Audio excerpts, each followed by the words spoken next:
sayup suara terputus-putus, mungkin ada di jaringan Anda. Jadi bisa aja itu terjadi ya. Oke, baik, kita mulai. Selamat siang semuanya, ke-20 peserta yang sudah terdaftar dan sudah login di training kami perdana, memperkuat karya jurnalistik dengan penggunaan data di era digital. Ada 10 sesi dari 14 Januari sampai dengan 18 Maret 2015 ini. Nah, bagi saudara-saudara yang belum mengenal PPMN, saya akan menjelaskan sedikit PPMN. PPMN itu adalah sebuah organisasi nirlaba yang membantu mengembangkan individu-individu jurnalistik dan juga organisasi berita di seluruh Indonesia dan Asia. Programnya banyak dan ini salah satunya yang pertama di Indonesia. Hari ini kita mulai sesi 1, yaitu pengenalan program dan tugas. Di sebelah saya ini sudah ada Mas Heru Margianto. Beliau adalah trainer kita, disebutnya instruktur utama. Jadi beliau hadir dan menghantarkan kita seluruh peserta pelatihan ini akan berkonsultasi dengan Mas Heru untuk urusan materi dan konten, ya. Begitu. Kemudian, baiklah, sebelum kita mulai, kita sapa dulu Mas Heru Margianto. Siapa tahu Anda belum mengenalnya, dia sebenarnya sudah cukup terkenal ya Mas ya? Belum. Belum ya? Apa ini akan menjelang terkenal? Ya, saya sangat terkenal di keluarga saya. Mas Heru ini saat ini sedang bekerja di kompas.com ya? Iya. Katanya ini ya, direktur utama bagaimana ya? Pemilik saham. Pemilik saham. Enggak, saya wakil redaktur pelaksana di kompas.com. Selain itu, Mas Heru ini juga adalah dosen di beberapa universitas. Hanya di satu universitas. Di satu universitas. Nggak, ya. beberapa universitas. Waktu dan kemacetan barangkali ya. Iya, saya mengajar jurnalistik di Universitas Maghrib. Oh, baiklah. Sekarang ini kita mau jelaskan kepada peserta, Mas, ke-20 peserta ini. Ya. Saat ini sudah ada 19. Nah, ini sepertinya rekor ini ya. Waktu saya hadir di News U di Amerika, itu di detik ketika mulai itu belum komplit. Sekarang ini cuma -1, bagus sekali ya. Jadi yang kita mau jelaskan sekarang ini adalah setiap sesi gitu, Mas. Sesi pertama ini kan pengenalan program dan tugas akhir. Ya. Itu kira-kira isinya apa nanti yang kita akan bawakan? Oke, saya punya presentasi yang akan menjelaskan seluruh program kita mau ngapain aja sepanjang 10 minggu ini. Nanti akan saya perlihatkan. Baik. Kalau yang kedua, Mas, isinya apa ya? Kalau sesi kedua nanti setelah ini? Oke, baiklah. Saya coba buka presentasi saya.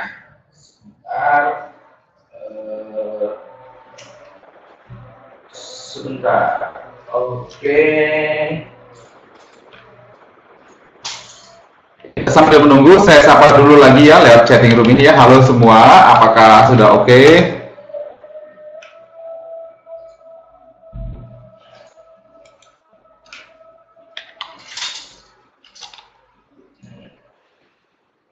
Sebentar.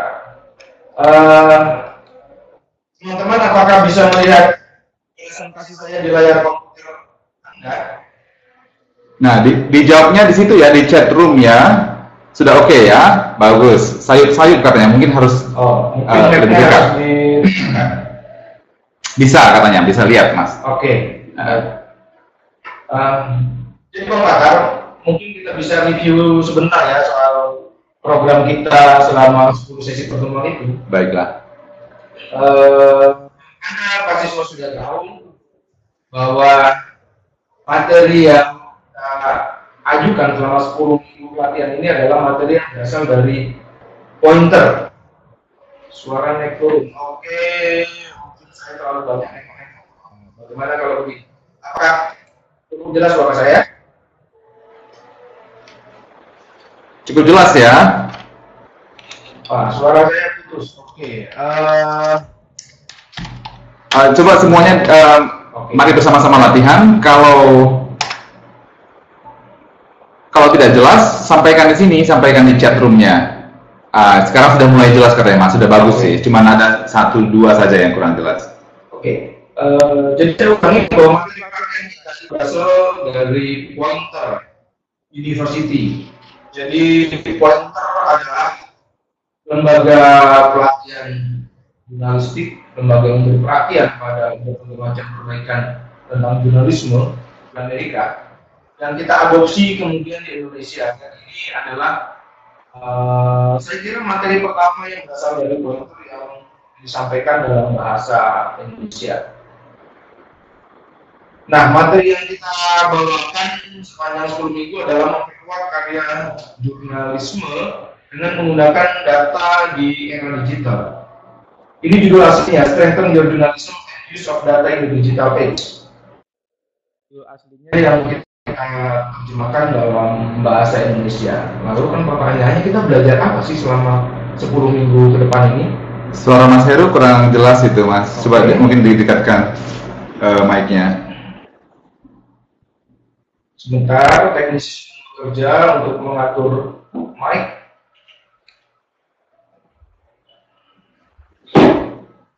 Oke.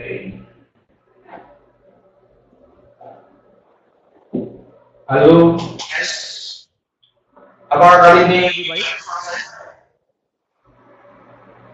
Ya, sambil terus aja. Jadi yang jelas adalah training ini adalah strengthening your journalism and use of data in the digital age gitu Mas ya. Iya. Jadi bagaimana kita membuat semua peserta, membantu seluruh peserta yang hadir yang menerima 20 beasiswa mulai rawat nanti untuk belajar bagaimana caranya untuk menulis yang baik, yang menarik, dan kemudian bisa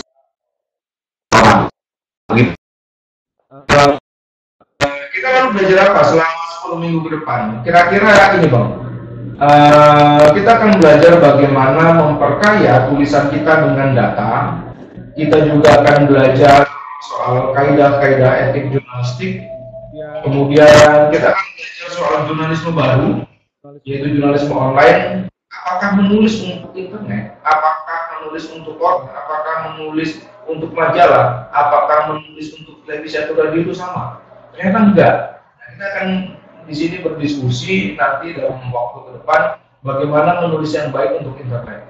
Kemudian kita juga akan belajar bagaimana memahami etiket. Etiket di internet itu kayak gimana sih?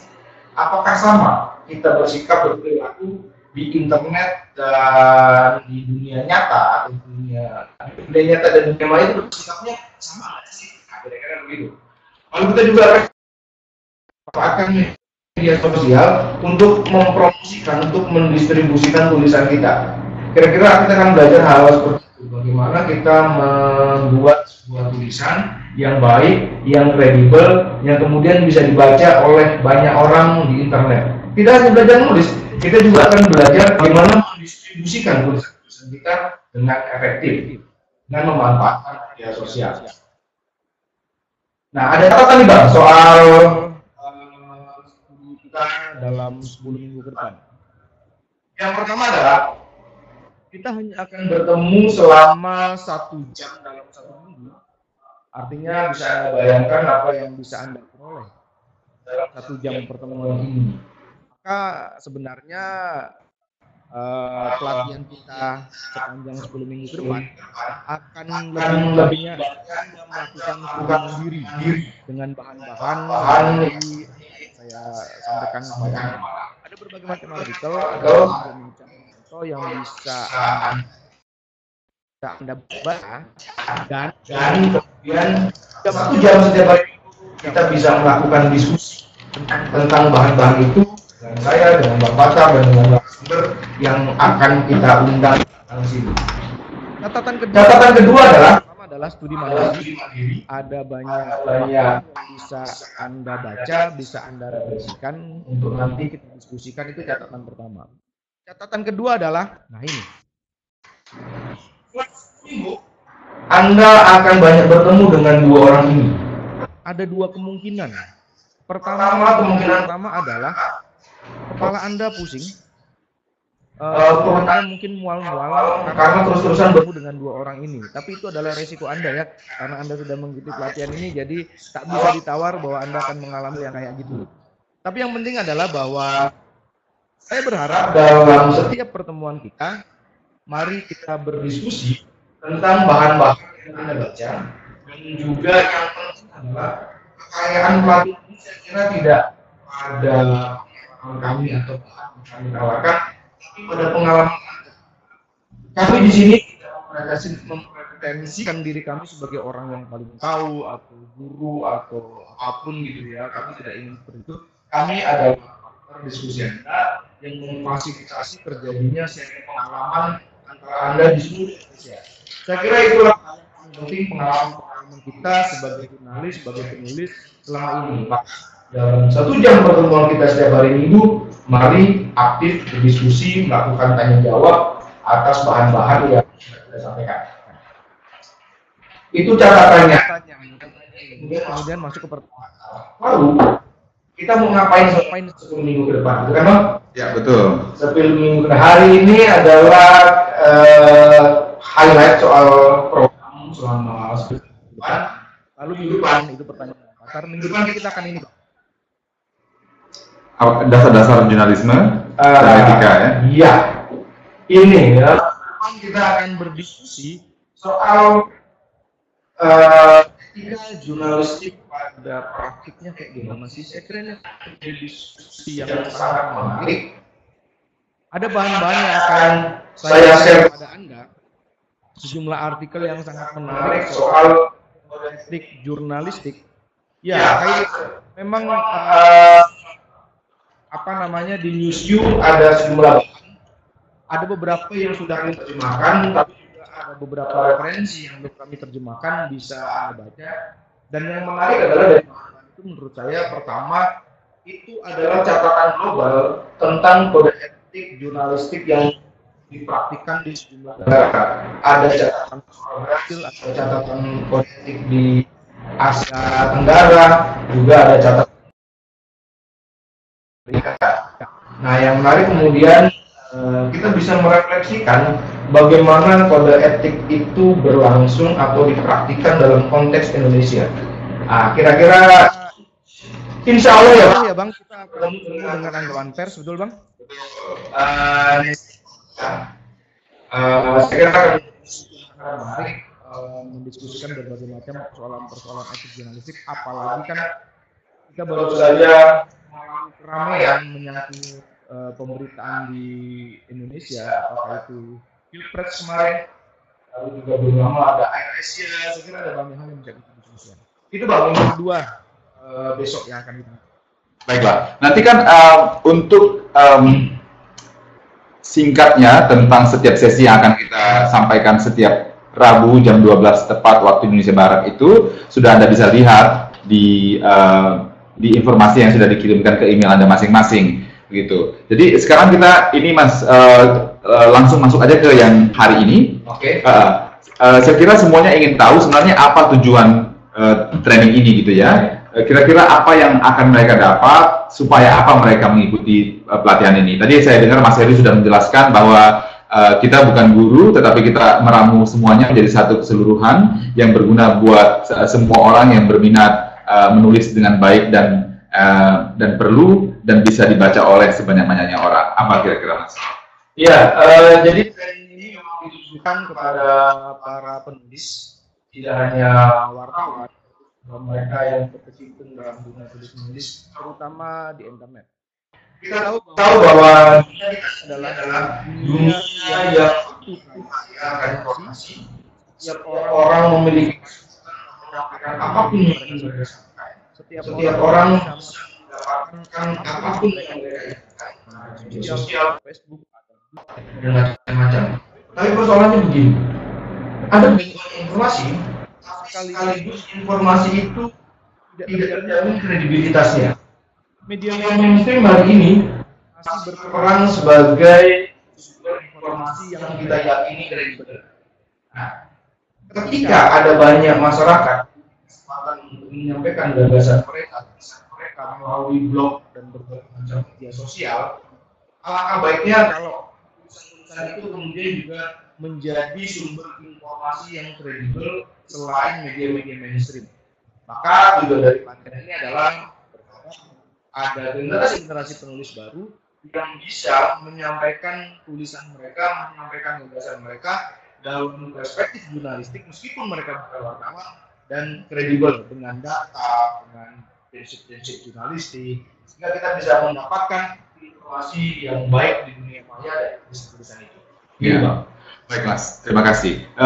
Ini ya saya teringat tentang ketika kita merancang training ini ya. Yang saya pikir itu adalah sekarang ini adalah saatnya yang tepat bagi seluruh penulis-penulis di luar sana yang bukan bekerja sebagai jurnalis di industrinya. Itu sepertinya sekarang itu mereka lebih leluasa untuk menulis karena mereka akan lebih independen terlepas dari keterikatan kepada pemilik usaha dan juga terhadap partai politik yang ada di balik pemilik pengusaha media ini, gitu ya Mas ya? Iya, iya. Jadi mereka akan lebih asal tulisannya bisa lebih kredibel, kalau enggak ya sama-sama aja gitu ya. Nah, betul Pak. Jadi memang menarik sekali mendiskusikan soal media masa kita hari ini.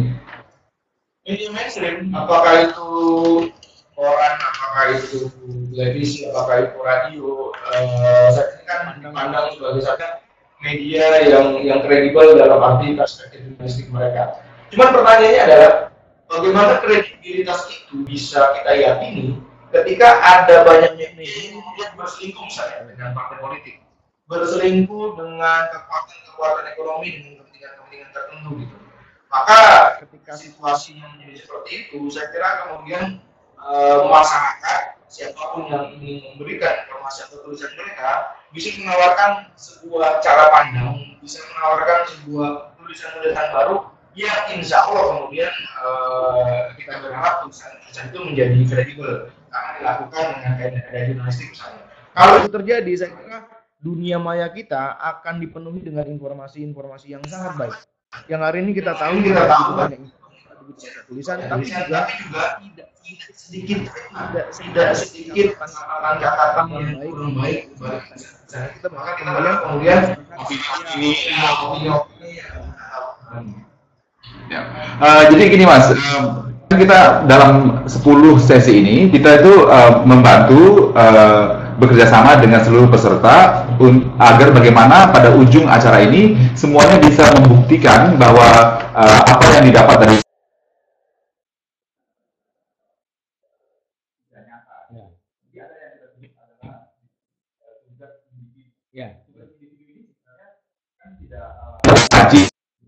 tetapi alangkah baiknya dilakukan oleh semuanya agar di ujung acara setiap sesi ini menambah sesuatu kekuatan dalam tulisan Anda. Setiap informasi-informasi dan diskusi-diskusi kepada bukan hanya dengan Mas Heru, tapi Mas Heru akan selalu ada, tapi dengan guru-guru tamu kita, nah itu akan bisa membuat tulisan Anda semakin hari semakin baik. Jadi kepada semua peserta sudah bisa mempersiapkan diri untuk menuliskan sesuatu yang menurut Anda menarik dan sembari training berlangsung Anda bisa memperbaikinya sesuai dengan informasi yang didapat di sini. Begitu ya Mas ya? Iya betul.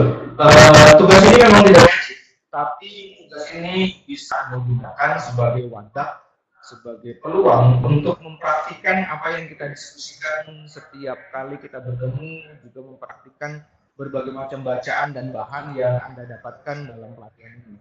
Maka sangat baik kalau kemudian Anda mencoba melakukan tugas ini. Nah ini minggu ketiga Bang.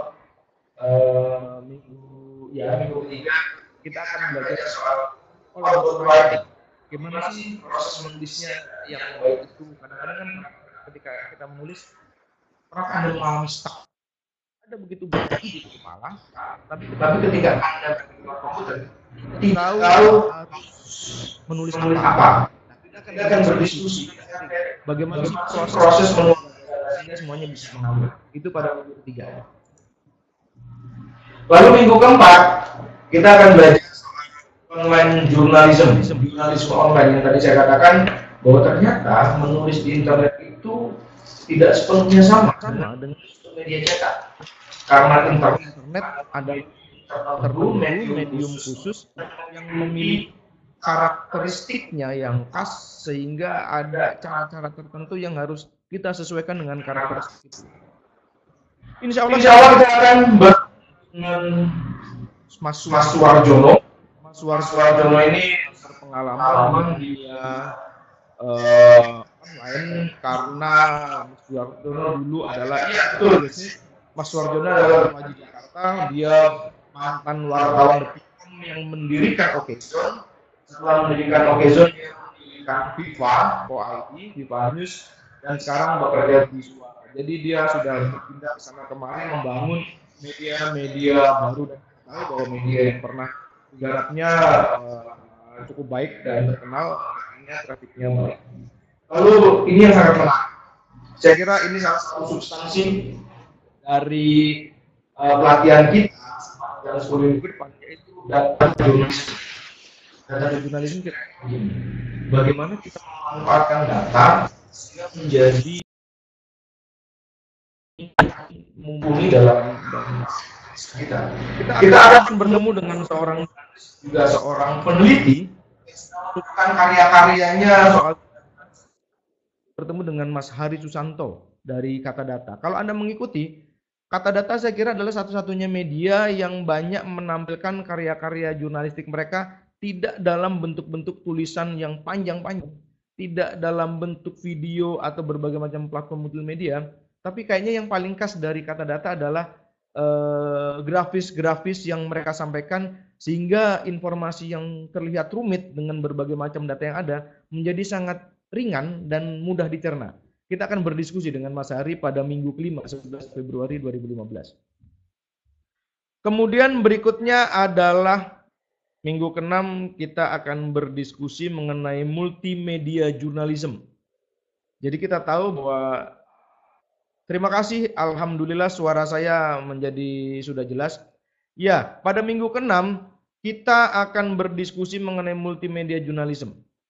Jadi, teman-teman, internet sesungguhnya adalah sebuah ranjang perkawinan. Nah, menarik kan? Internet adalah ranjang perkawinan. Siapa yang berkawin-mawin di situ? Yang berkawin-mawin di internet adalah aneka seluruh tradisi jurnalisme lawas. Kalau video hanya ditampilkan di TV, kalau radio hanya ngomongin audio, maka di internet kita bicara tentang seluruh platform. Bagaimana informasi disampaikan tidak hanya melalui teks, hanya melalui foto, tapi juga melalui video, audio, slideshow, dan macam-macam. Kita akan berdiskusi soal itu pada minggu ke-6 dan kita berharap bahwa Anda bisa mempraktikkan itu juga dalam tulisan Anda nanti di tugas akhir.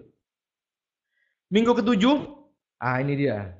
Kita akan berdiskusi soal tata perilaku di internet, di dunia maya. Orang menyebutnya sebagai netiquette, ya. Netiquette kan kira-kira gini. Ini ada meme yang menarik ini saya temukan di internet. Kalau Anda menghadapi masalah, hadapilah. Jangan tampilkan di Facebook. Face your problem, not Facebook it gitu kira-kira.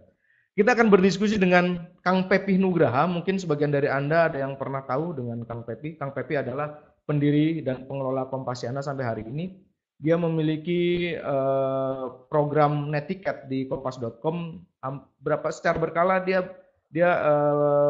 mengunggah videonya yang membahas soal netiquette. Kita akan berdiskusi dengan Kang Pepi soal bagaimana perilaku di internet sebaiknya itu terjadi. Kemudian pada minggu ke-8 kita akan berdiskusi, bertanya jawab, dan membahas bersama-sama tentang tugas akhir yang teman-teman lakukan. Sebenarnya kita berharap bahwa tugas ini berjalan terus sepanjang minggu. Jadi ini bukan artinya bahwa tugasnya baru dimulai pada minggu ke-8, bukan. Tapi ini adalah kesempatan bagi teman-teman untuk saling berbagi, saling berdiskusi bagaimana tentang tugas akhir kawan-kawan. Boleh ini ya. Jadi kan mereka sudah semua peserta sudah mulai merencanakan apa, apa dalam data itu semakin hari akan diperbaiki. Pada waktu sesi ke-8 ini itu sudah hampir final. Mereka sudah kita langsung ke persoalan-persoalannya. Betul, ya. Jadi kalau misalnya peserta-peserta ini belum bisa mendapat kira-kira apa yang mereka mau sampaikan dalam tulisan mereka, mereka sudah mulai bisa pikir-pikir, nanti bisa mulai berdiskusi, bisa mengemail kepada Mas Heru ya, di rengganu@gmail.com. Nanti saya tuliskan di sini supaya nanti disampaikan. Jadi ini ya, rengganu @gmail.com. Ya, jadi jangan ragu meskipun misalnya di sesi kedua dan sampai ke-7 kita tidak membicarakan tugas Anda, tetapi sebenarnya Anda bisa mengemail atau menitipkan pesan kepada saya di patar at ppmn.or.id untuk ditanyakan kepada guru tamu yang akan hadir di studio ini atau kepada Mas Heru, bebas saja. Begitu, Mas. Ya, betul Bang Fadar. Jadi anytime silakan beremail-emailan dengan saya untuk tugas. Nah, pada minggu ke-8 kalau sudah matang, sudah jadi barang itu gitu kan ya. Hanya tinggal pertanyaan, diskusi terakhir. Yang menarik kemudian pada minggu ke-9 menurut saya adalah kita akan berdiskusi bagaimana mendistribusikan tulisan Anda sehingga dibaca oleh banyak orang. Persoalannya begini. Hari ini diseminasi informasi itu bukan sekedar bahwa sebuah tulisan dimuat di media massa. Bukan sekedar sebuah tulisan Anda unggah di blog atau dimanapun gitu. Bahkan bagi kami yang berada di media mainstream, diseminasi informasi kami, katakanlah saya di kompas.com, tulisan wartawan kompas.com itu tidak cukup hanya naik di kompas.com. Tapi persoalan yang paling penting adalah bagaimana kita mendistribusikan tulisan kita agar dibaca oleh banyak orang, agar sampai kepada semua khalayak, sehingga informasinya kemudian tersebar demikian luasnya. Kita punya media sosial yang hari ini berperan sangat penting dalam berbagai macam aspek kehidupan kita, dan pada minggu ke-9 kita akan berdiskusi dengan pakarnya, dengan ahlinya sosial media marketing, bagaimana memahami sosial media, apa karakteristiknya, bagaimana kita memanfaatkan itu untuk mendistribusikan tulisan-tulisan kita, sehingga tulisan-tulisan kita menjangkau banyak khalayak. Dan bagian yang penting saya kira Anda juga bisa berdiskusi bagaimana Anda membangun personal branding Anda dengan memanfaatkan media sosial dan tulisan-tulisan Anda. Saya kira ini akan menjadi diskusi yang sangat menarik Bang pada minggu ke-9. Ya bagaimana untuk apa pula kita menuliskan sampai capek dibaca orang kan, bagaimana caranya supaya sebanyak-banyaknya orang, setiap komunitas kalau bisa membaca. Ini saya mau cek semua yang sudah on itu chat roomnya berhenti gitu. Apakah Anda tidak bisa chat atau bisa atau bagaimana ini? Jadi sambil kita teruskan ke yang terakhir, Mas. Oh ya, bisa. Syukurlah. Nah, pada minggu ke-9, saya kira minggu ke-10 ini ya. Saya salah tulis, masih belum saya ganti. Kita akan melakukan evaluasi atas seluruh program kita selama 9 minggu ke belakang. Kita butuh masukan karena ini adalah pertama di Indonesia sebuah pelatihan berlangsung secara online, Bang ya. Dengan webinar macam ini dan diikuti oleh berbagai macam orang, berbagai macam teman-teman di seluruh Indonesia.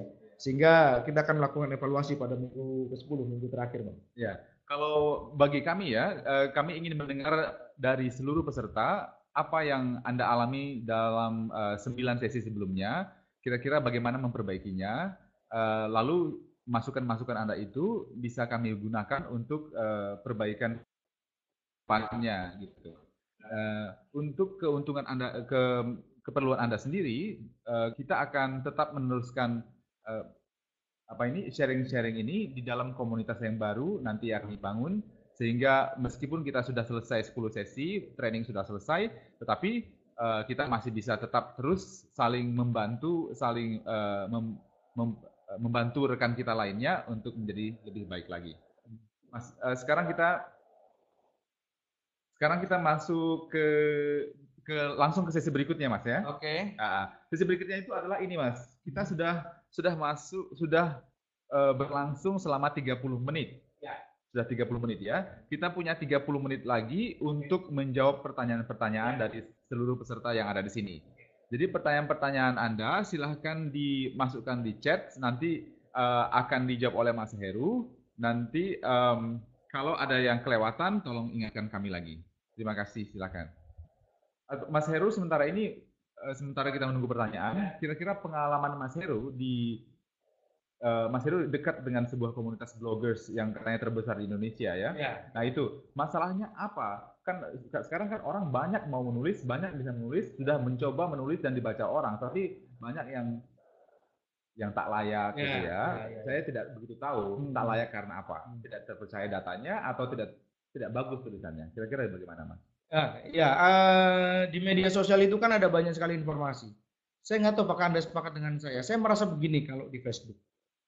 Kadang-kadang masyarakat di Facebook itu nggak peduli apakah informasi yang mereka lihat di timeline mereka berasal dari sebuah media yang kredibel, media apa, atau hanya sekedar blog, atau hanya sekedar nempel di mana gitu. Kesan saya mereka nggak peduli. Sejauh informasinya menarik, itu kemudian mereka sebar. Meskipun kebenarannya nggak diketahui gitu ya. Nah kita tahu selain Facebook ada banyak media sosial lainnya, apakah Twitter atau kita kenal blog sosial blog di Indonesia satu-satunya saya kira ya. Ada Kompasiana, kemudian juga blog yang lain ada Males Banget, ada juga Tempo punya Indonesiana, ada siapa sih perubahan.com, ada berbagai macam layanan media sosial yang memberikan ruang kepada masyarakat siapapun untuk menulis. Tapi persoalannya sejauh mana kemudian masyarakat bisa percaya atau tulisan itu kredibel sehingga kita yakin bahwa informasi yang disampaikan adalah benar. Persoalannya saya kira ada di situ. Kredibilitas informasi yang disampaikan di media-media sosial, apakah blog dan lain-lainnya, itu adalah menyangkut soal kredibilitas. Di Kompasiana misalnya, ada banyak sekali informasi tulisan yang jadi hype, ya, lalu ramai dibicarakan orang, tapi kemudian dikritik karena ternyata informasinya nggak benar. Kompasiana juga misalnya mendapat kritik soal kredibilitas, itu nggak betul dan segala macamnya. Nah, saya kira kredibilitas ini menjadi catatan yang sangat menarik di dunia maya kita hari ini terkait dengan diseminasi informasi, Bang. Nah, kalau misalnya tulisannya ini bagus, terpercaya, itu keuntungannya apa yang selama ini? Katanya itu saya dengar-dengar nih ya, kadang-kadang kalau penulis sekarang itu industri publisher itu mencari, mendekati para bloggers ini ya, karena tulisannya bisa dipercaya dan enak dibaca, begitu ya Mas? Pengalamannya apa ya seperti ini? Saya sedikit tahu soal Kompasiana, jadi saya bercerita soal Kompasiana Bang ya, ini bukan bermaksud promosi, tapi karena itu yang saya tahu. Yang saya tahu adalah ada sejumlah penerbit yang mendekati bloggers utamanya di Kompasiana yang mencermati orang-orang yang menelurkan tulisan-tulisan yang baik. Jadi menulis yang baik itu keuntungannya adalah buat diri kita sendiri. Karena kemudian kredibilitas kita menjadi teruji, kredibilitas kita menjadi naik, dan kalau tulisan-tulisannya baik, sekarang ini ada banyak penerbit yang mendekati dan menawarkan publikasi untuk membuatkan buku atas tulisan-tulisan itu. Itu terjadi banyak sekali pengalaman di Kompasiana, Bang. Jadi mereka yang menulis dengan baik, yang enak, informasinya benar, didekati dan ditawarkan tulisan lu jadi buku deh gimana. Wah, mereka kemudian senang sekali. Ya, mungkin informasi ini bisa membawa semangat bagi para peserta training ini untuk bisa mengerjakan tugas akhir individunya. Kira-kira ada yang sudah mau bertanya ini dari saudara-saudara yang sedang mengikuti pelatihan ini? Itu ada Fahrul, Bang. Fahrul? Ada pertanyaan dari Fahrul. Ya, langsung aja Mas, soalnya di sini lagi. Oke. Fahrul itu bertanya, bagaimana strategi kita agar menjamin pembaca selalu mengunjungi dan mencari tulisan kita dan tidak dianggap sebagai sampah informasi. Nah, itulah pertanyaan yang sangat relevan saya kira. Karena pelatihan ini ingin membangun sebuah karya meskipun Anda bukan wartawan dan menggunakan data sehingga tulisan Anda menjadi kredibel, dan tentu saja jawabannya adalah sepanjang pelatihan ini itu yang pertama.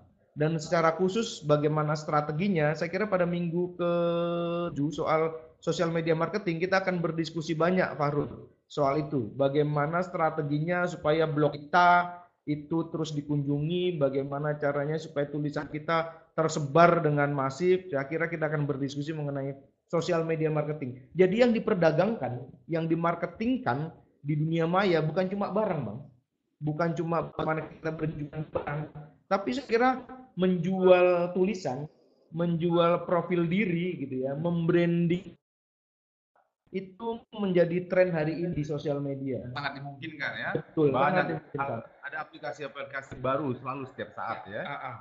Mas Heru sebentar ya, saya memerlukan teknisi masuk dalam ruangan ini. Di situ kelihatan nggak Mas? Itu ada pertanyaan lagi.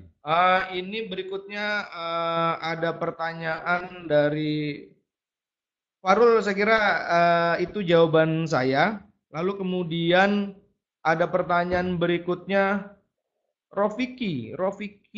Sebentar Rofiki. Saya cek ke atas ya. Rofiki, saya tidak kelihatan Rofiki. Kemudian pertanyaan lainnya,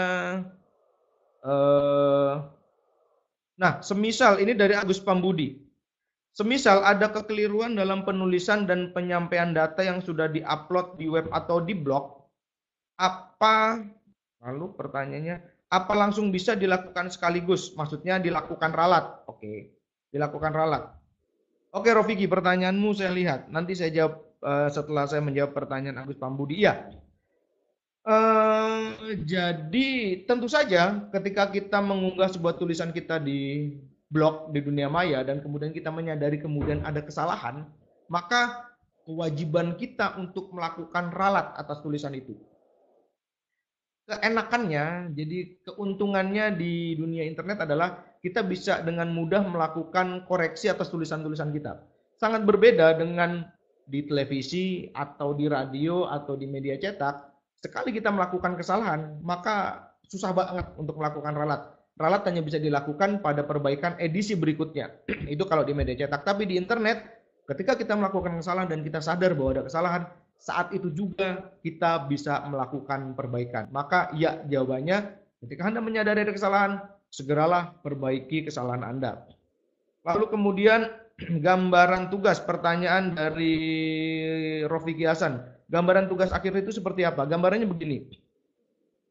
Anda bisa menentukan sebuah topik tulisan yang ingin Anda tulis menjadi tugas akhir pelatihan ini. Let's say apalah, kalian silakan pikir kira-kira topik apa yang Anda tulis yang bisa yang bisa dijadikan sebagai bahan latihan terkait dengan materi-materi. Oleh karena itu, kemudian ketika Anda menentukan sebuah topik, sangat penting bahwa topik itu membuka ruang bagi Anda untuk mengeksplorasi data. Sehingga kita bisa belajar bagaimana memanfaatkan data-data itu sebagai penunjang tulisan Anda. Gitu. Nah, topiknya apa aja terserah Anda, tapi saya menyarankan adalah topik yang Anda suka, topik yang Anda kuasai, dan topik yang realistis untuk dijangkau. Maksud saya begini, sebuah tugas itu akan sangat tidak menyenangkan kalau Anda tidak suka dengan topiknya. Itu akan berat untuk melakukannya. Tapi kalau Anda suka dengan topiknya, Anda akan bersenang hati untuk melakukan eksplorasi, untuk mengerjakannya, untuk menyelesaikannya, karena itu topik yang Anda senangi. Maka topiknya adalah bebas, apapun. Nanti kita bisa berdiskusi melalui email, karena kalau kita berdiskusi di sini rasanya nggak cukup. Jadi kita bisa berdiskusi melalui email tentang topik Anda, dan kita eksplorasi kira-kira arahnya bagaimana, siapa yang bisa diwawancarai, data apa yang perlu saya tampilkan. Kalau saya ingin multimedia kan, kira-kira platformnya bagaimana. Tapi kadang-kadang ada topik yang kita senangi itu Mas, ini nggak ada datanya. Jadi makanya harus realistis juga ya, harus realistis, kira-kira terjangkau untuk dikerjakan. Dan tidak juga selalu harus cerita tentang ekonomi misalnya. Itu kan jelas datanya banyak. Tapi nggak melulu harus. Tidak melulu terkait dengan ekonomi. Ada lagi yang mau bertanya ini? Harus menyertakan gambar nggak Mas kira-kira? Kata-katanya ini menurut ahli sosial media ya. Kalau tulisan kita menyertakan gambar itu akan lebih mudah diperhatikan orang dan lebih banyak peminatnya. Tentu saja bahwa tugas yang Anda tulis tidak melulu hanya sebuah teks gitu. Kalau Anda menulis di internet, menurut saya kalau Anda menulis di internet tapi Anda hanya menyajikan teks, saya kira kita tidak memanfaatkan secara maksimal internet sebagai medium baru. Karena di internet tidak hanya teks yang bisa kita tampilkan. Kita bisa menampilkan foto, kita bisa menampilkan video, kita bisa menampilkan audio, kita bisa menampilkan grafis, kita bisa menampilkan slideshow. Maka saya sangat berharap bahwa kita bisa atau Anda bisa mengeksplorasi tugas Anda dalam perspektif itu, sehingga tidak hanya teks, gambar, iya gambar. Tadi yang pertanyaan Bang Patar soal sosial media. Ada sebuah penelitian yang mengatakan bahwa bahwa informasi yang paling banyak di-share oleh pengguna internet adalah informasi yang memiliki gambar. Jadi sebenarnya gambar itu bukan sekedar hiasan. Di dunia internet gambar menjadi penting karena menstimuli orang untuk kemudian men-share tulisan itu, informasi itu ke media sosial. So, gambar memang penting Bang di media sosial, terutama nanti kita akan berdiskusi soal sosial media marketing ya, kita bisa mengeksplorasi sejauh mana peran gambar atau hal-hal apa saja harus kita perhatikan agar tulisan-tulisan kita di-share oleh banyak orang, terutama di sosial media. Nah, Mas Heru, nanti pada sesi ke-8 kita akan mulai ya kira-kira gitu ya, menambahkan, menguatkan tulisan-tulisan dari tugas individu ini. Kalau sudah selesai dan sudah oke, menurut kita atau khususnya menurut mereka ke-20 peserta ini, di mana mereka bisa mempublikasikannya? Apakah mereka bisa mempublikasikannya di mana mereka bekerja, atau mereka bebas mempublikasikannya, atau ada media lain gitu? Bebas sebetulnya ingin dipublikasikan di mana, bisa dipublikasikan media tempat Anda bekerja kalau Anda bekerja di media online, tapi juga sejauh mana saya nggak tahu media Anda mengakomodasi bentuk-bentuk lain di luar teks, sejauh mana misalnya mengadopsi bisa nampilin video, bisa nampilin gambar, dan macam-macam. Saya membayangkan bahwa tulisan Anda mungkin bisa diubah di blog pribadi Anda, sehingga Anda punya keleluasaan untuk menampilkan berbagai macam gaya karena kemudian nggak terikatkan oleh aturan-aturan media tempat Anda bekerja. Dan ketika Anda mengunggah tulisan Anda di blog Anda, ini menunjukkan sebenarnya juga sebuah membuktikan bahwa ada tulisan yang di blog yang bermutu. Ada tulisan di blog yang bukan media mainstream yang menampilkan informasi yang kredibel. Saya kira ini akan menjadi pembuktian kita bersama bahwa kita bisa melakukan itu, membuat informasi yang kita tulis di blog kita adalah informasi yang layak dipercaya. Mas Heru, ini ada pertanyaan dari Teti dari Nias. Dia berkata kalau misalnya dalam tulisan kita itu yang sudah baik itu kita sertakan foto. Foto ini foto anak gitu ya. Kira-kira bagaimana itu bisa melanggar kode etik atau apa yang harus dia ketahui untuk tidak melanggarnya? Nanti kita bisa berdiskusi panjang besok minggu depan dengan Bang Nezar mengenai kode etik jurnalistik, tapi saya jawab singkat bahwa persoalannya bukan pada foto anaknya, tapi pada konteksnya foto anak itu disertakan. Jadi kalau foto anak itu disertakan dalam konteks misalnya kita bikin feature soal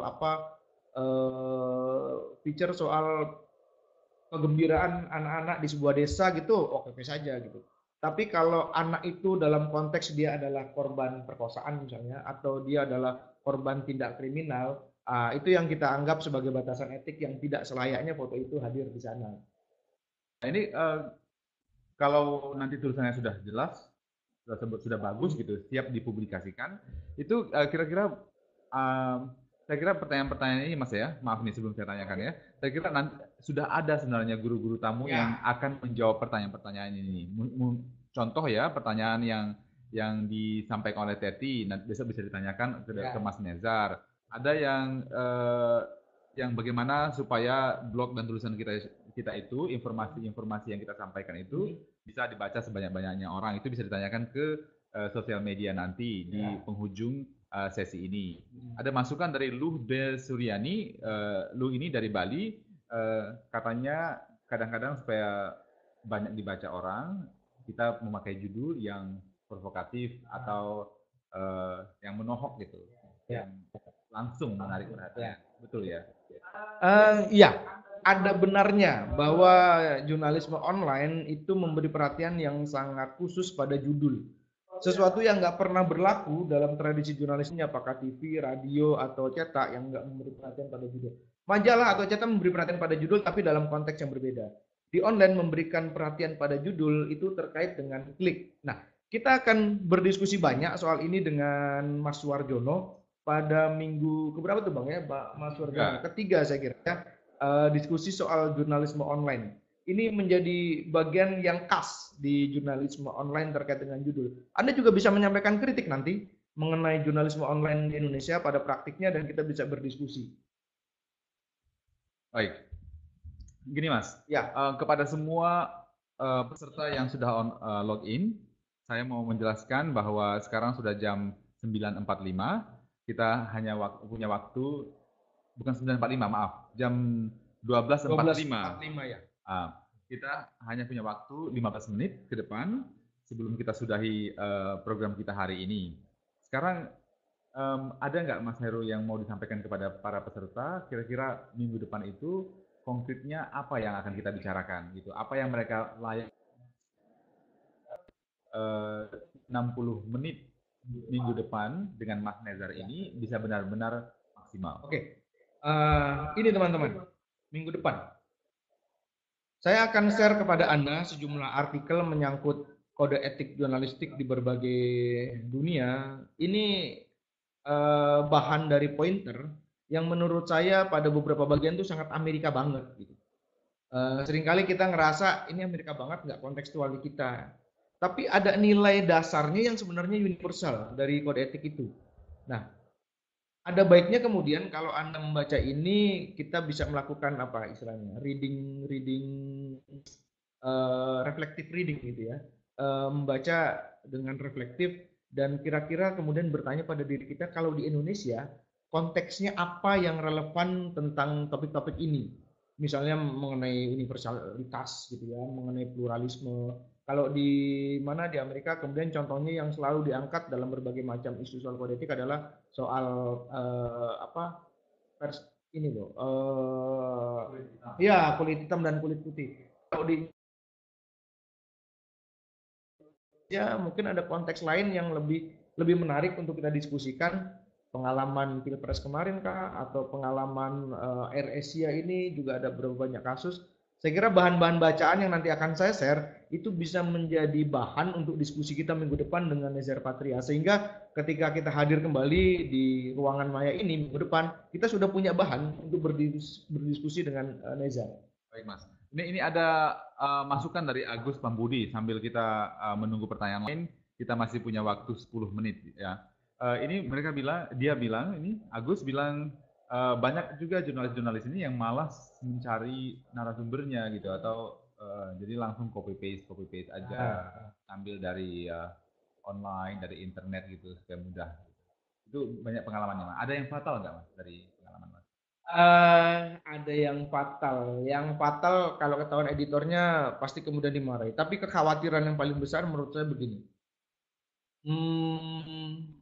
Informasi yang kita ambil dari sumber yang lain itu beresiko atas persoalan akurasi, beresiko atas berbagai macam kesalahan yang kita tidak bisa jangkau. Katakanlah begini, Anda mengambil dari sebuah situs berita entah apa gitu kemudian, dan katakanlah pernyataan dari Menteri Perhubungan Ignatius Jonan. Kemudian ternyata ada koreksi atas berita itu. Sebagai wartawan kan kita nggak bisa menggantungkan akurasi atau kebenaran atau ralat atas berita itu kepada media yang kita kutip. Kita harus bertanggung jawab atas kerja-kerja kita sendiri. Saya kira kredibilitas kemudian juga menyangkut pada persoalan-persoalan itu. Ketika ada sesuatu, kita tidak bisa menjangkaunya. Kompas.com pernah mengalami pernyataan dari Kepala Humas Mabes Polri sekitar tahun 2006-2007 kalau nggak salah, yang menyatakan soal kasus judi. Jadi Kepala Humas mengatakan bahwa tersangka X adalah penjudi gitu. Lalu kita muat bahwa pernyataan itu dan digugat oleh Mabes Polri. Kita menghadapi persoalan hukum di sana. Tidak hanya Kompas.com tapi beberapa media yang mengutip pernyataan Kepala Biro Humas Mabes Polri itu digugat oleh orang yang kita sebut penjudi itu. Nah, kalau kemudian ada yang mengutip pemberitaan kita, kemudian menuliskannya juga di media mereka, kan mereka nggak bisa menjangkau sumber aslinya gitu kan, karena nggak ada di tempat dan segala macamnya. Maka hal-hal itu saya kira resiko saya kira. Bahwa kemudian ada yang malas dan segala macamnya, ya itu apa? Barangkali kenyataan hari ini saya nggak tahu. Kalau mengutip dari yang salah, yang mengutip itu kena juga gitu nggak? Itu wilayah rawan, wilayah abu-abu di Indonesia terkait dengan internet. Jadi ketika ada kesalahan kutip dan ternyata linknya sudah menyebar kemana-mana, sejauh mana siapa yang bertanggung jawab terhadap kesalahan itu. Nah itu rawan. Kita nggak punya aturan yang menegaskan sejauh mana tanggung jawab itu harus dibebankan kepada medianya. Apakah orang yang menyebarkan kena? Kalau undang-undang ITE kemudian kena. Tapi kalau itu tersebar di Facebook, siapa yang bertanggung jawab orangnya? Kalau itu media, apakah itu misalkan saya media, saya menyebarkan Facebook ternyata berita itu salah, apakah saya dilindungi oleh undang-undang pers yang penyelesaiannya melalui dewan pers, mekanisme dewan pers, atau saya kena undang-undang ITE yang penyelesaiannya lewat jalur pengadilan. Nah ini wilayah abu-abu. Oleh karena itu akurasi dan kredibilitas sungguh-sungguh menjadi penting agar kita nggak kena masalah kayak gini. Jadi sejak kejadian itu ada lagi yang fatal gitu Mas ya? Ya. Tidak ada lagi ya? Sampai sekarang masih berlangsung sebetulnya Bang. Masih berlangsung saling kutip dan segala macamnya. Informasi begitu dia naik ke dunia maya, wah kita lalu nggak tahu lanjutannya bagaimana atas informasi itu karena disebar oleh banyak orang dan resikonya adalah tidak ada undang-undang yang belum ada. Hari ini belum ada undang-undang yang menjamin kebebasan informasi dan tanggung jawab sosial kepada mereka yang mengunggah atau menyampaikan informasi itu. Nah ini Mas, ada saran dari ini ya, mungkin ketika kita mengutip, kita harus menyebutkan kita dapat dari siapa, dari sumbernya mana. Ada lagi ini ya dari Agus Pambudi, kita lihat di sini, bisa dilihat nggak di situ Mas? Oke.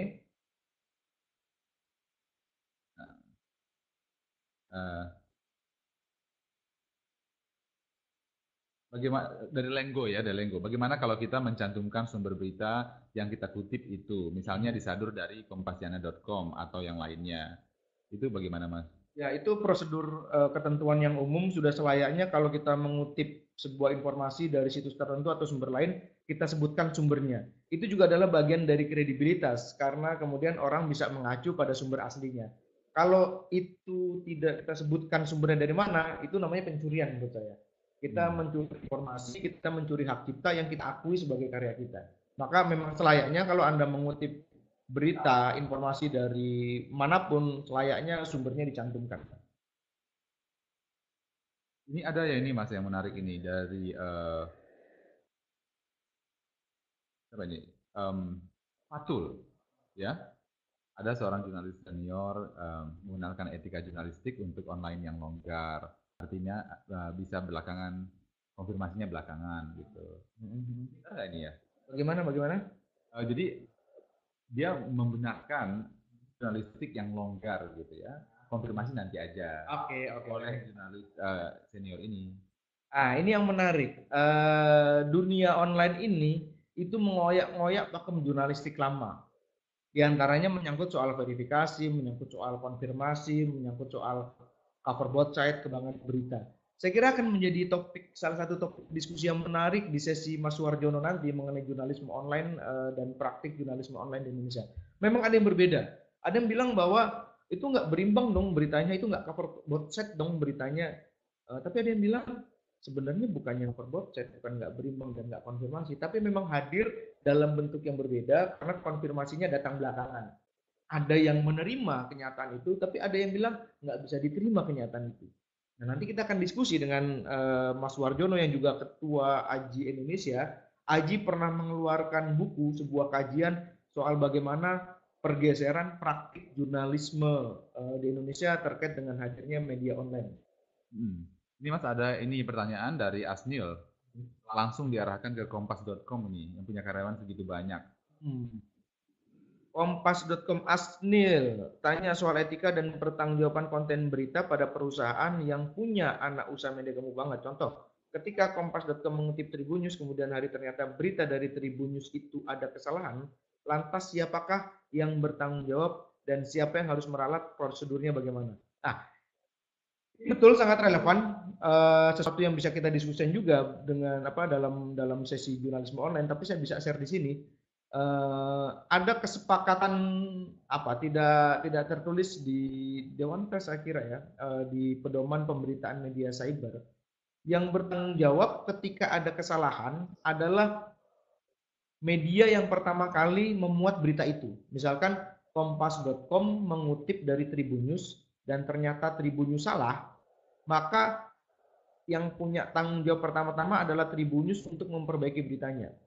Kompas.com kemudian harus aware bahwa Tribunnews mengalami koreksi dan kemudian kita melakukan koreksi juga supaya kita tahu.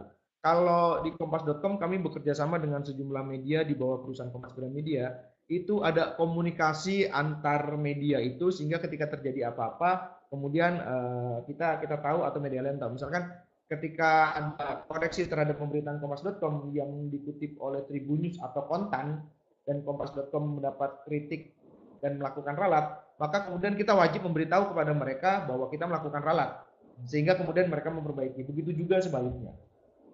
Baik, saya kira itu untuk Asnil sudah cukup jelas ya jawabannya ya. Nah, ini kan sudah mau mendekat penghujung ini Mas ya, tinggal sekitar 3 menit lagi. Ada bagaimana kalau kita mengutip media online nasional, tapi media online nasional itu mengutip dari media online asing. Siapa yang kita sebut online nasionalnya atau online asingnya? Saya menyarankan Anda merujuk pada sumber pertama. Kalau media online Indonesia mengutip media online asing, saya menyarankan lihat aja media online asingnya. Artinya memang kemudian harus ada usaha. Anda harus baca tulisan dalam teks yang bukan bahasa Indonesia, kemudian menerjemahkannya. Itu lebih aman ketimbang Anda mengutip sumber kedua. Karena kalau mengutip sumber kedua kan bagaimanapun akan terjadi distorsi informasi dari sumber pertamanya. Maka saran saya rujuklah sumber pertamanya supaya Anda mendapatkan berita atau informasi yang original. Itu untuk Rudi ini ya sebutkanlah informasi pertamanya gitu ya. Dari mana pertama kali Anda mendapatkannya gitu ya. Kemudian kita sudah memasuki di penghujung sesi ini. Kira-kira ada 2 menit lagi. Silakan Anda bertanya. Kita menunggu 1 pertanyaan terakhir.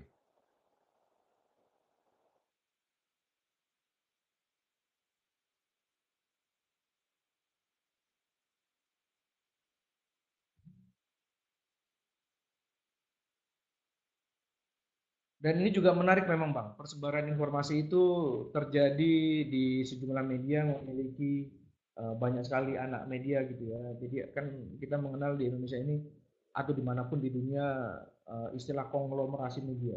Sebuah perusahaan yang memiliki banyak sekali media dan informasi kemudian tersebar di mana-mana di anak perusahaan itu karena informasi dan berita mereka saling bertukar digunakan oleh siapapun di bawah perusahaan itu. Ada Jawa Post, ada MNC, ada Kompas Gramedia juga gitu. Jadi bagi Anda yang ingin bertanya dengan suara, tapi saya kira sudah terlambat ya.